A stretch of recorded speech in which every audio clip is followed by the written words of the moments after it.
we went in and they said, this tumor's hit such a growth spurt and we need to make sure that this isn't a high-grade glioma. And I said, well, what if it is? They said, your daughter will not live to see her second birthday.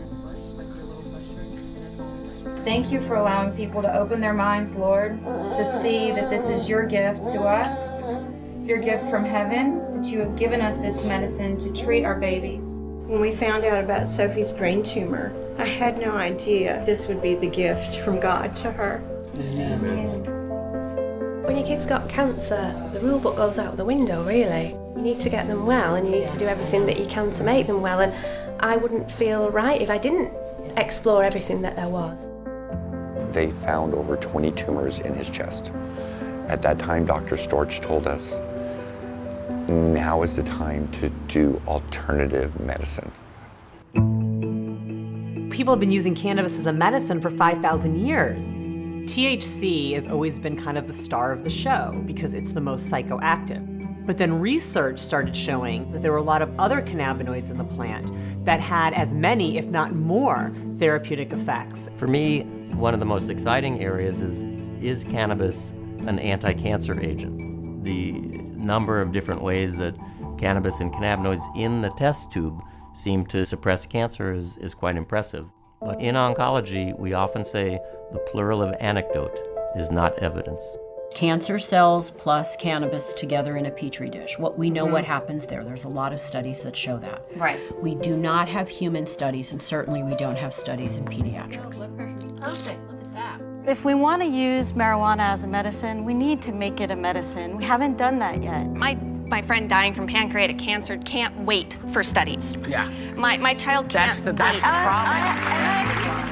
The controversy about it kind of makes me mad because it's at the cost of our children. It's at the cost of our loved ones. And a lot of people don't want to try this because of the reputation. One can argue that there's a human right to have the government provide you with the medicine. But at the very least, there has to be a consensus that the government should never deprive you of access to a medicine which can be helpful.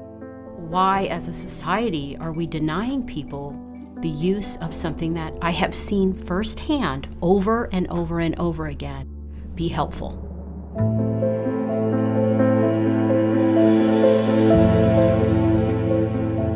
You ready to kick cancer in the butt? Yay! Oh, I'm so excited.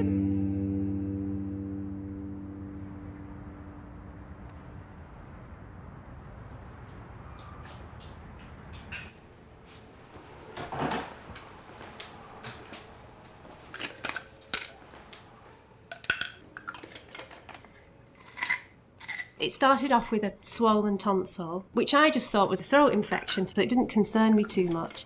So then the lump didn't go away with the antibiotics, so he got admitted, and that's when they thought he had 10 days before it blocked his airways, and 8 days later he got the diagnosis.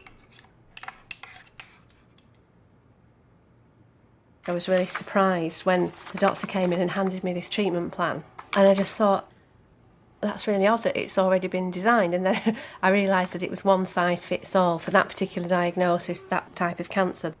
Then I was quite worried when he said, this was devised in the 70s.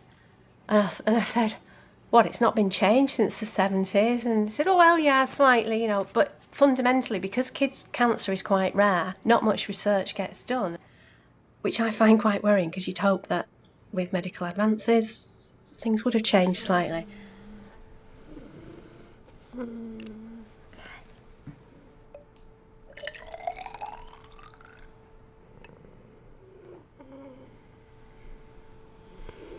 He's the single worst case of chemo-induced nausea that they've ever seen. Literally, we've tried everything that they have on their list of options. We've tried everything. And then there was the marijuana. And marijuana's the only thing that's really...